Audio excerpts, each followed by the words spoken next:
Hello everyone, my name is Tokika Uzuru and welcome back to my channel where today we're going to be talking about how to figure out your mental, physical, emotional, and spiritual health using your astrology chart or natal chart. And here's how this video is going to go down. Well, this specific topic is going to go down.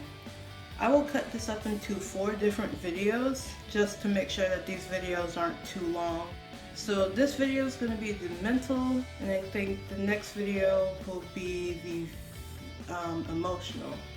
Of course, with any of my videos, I have to go ahead and make sure that I wrote down the notes because I already knew I wasn't going to remember any of this.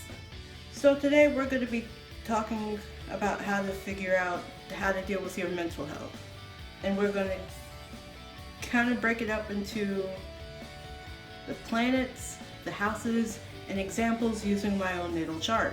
So you can go ahead and figure out how to put all of the pieces together and figure it out that way. We're going to start first with the planets that talk about the mentality or the way you're thinking. And of course, those planets would be Mercury, Jupiter, Saturn, and surprisingly Neptune. Mercury, of mind and communication, so how you think and how you speak. Jupiter, philosophy and luck, so basically how you're how you see the world, I think. Saturn, self-discipline and responsibilities. And Neptune, imagination, consciousness, and dreams. So basically how you fantasize. And the houses to go ahead and look more into would be your 3rd house, which is where you would find mentality, perception, and learning style. Your 9th house, which is philosophical beliefs, higher learning and wisdom.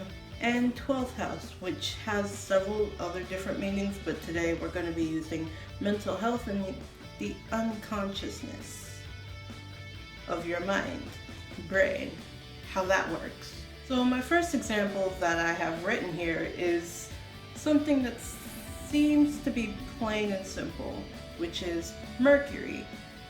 Best way to start where it comes to like mental health. Of course, because Mercury is how you think and speak. Specifically, Mercury for me when I was born was in the zodiac sign Leo. And Leo's keywords to remember would be prideful, playful, and childlike. It was also in the 3rd house, which again symbolizes mentality, perception, and your learning style. Overall, that would mean that for my mental stability, focus, and clarity, I need to work on more than one thing because of the fact that my brain works like a child. In order for me to actually get information, I not only have to make sure that I'm working on like several different things, which is probably the reason why I am working on several different stories, several different songs at the same time, and can't keep to one specific thing to focus on studying. So basically you have to figure out how all 3 of those, the planet, specifically Mercury, what sign it's in, for me specifically Leo, and what house it's in, specifically for me 3rd house. Second example would be Jupiter.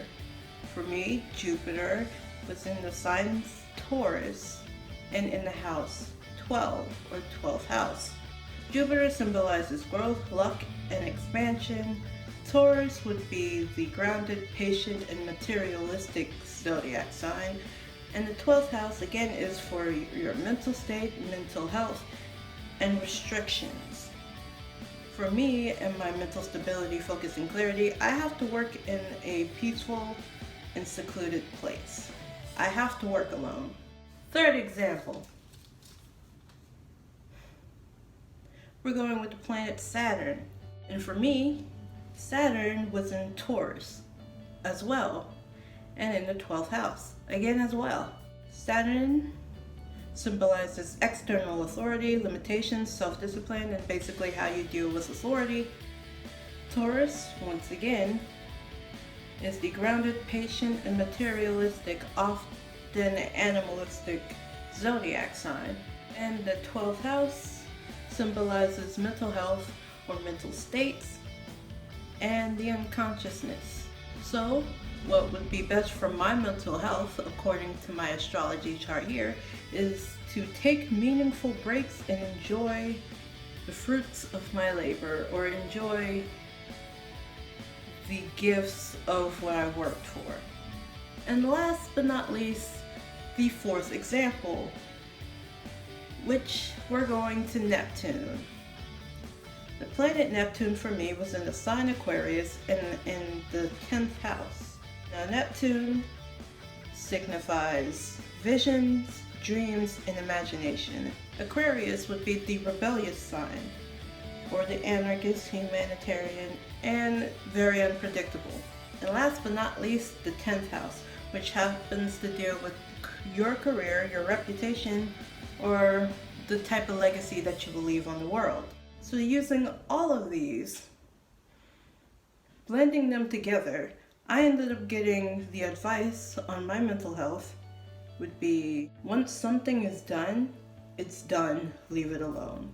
And that's all I have for the mental health part of what you can find in your astrology chart / natal chart. Now, of course, the examples that I used were specifically from my natal chart, so you're gonna have to figure out how that works for you. And I gave as much information as I possibly could with the previous videos that I did on astrology, so you can put those together. The only video I didn't make was what zodiac meant what, but I'm pretty sure you can find that out as well just by doing research, which I highly suggest you do if you want to learn more about this. And that's the end of my video. I'm going to yeet the journal and do the stereotypical YouTuber outro. Don't forget to like, share, subscribe for more, turn on your post notifications and turn on to all notifications so you are notified whenever I post.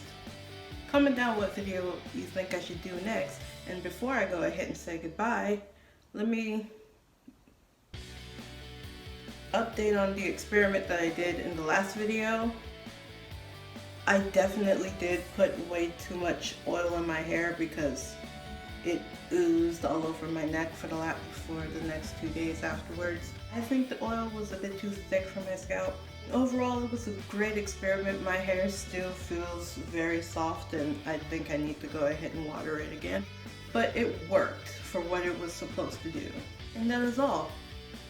I have been Toki Kuruzuru, your host for this channel, and Toki out.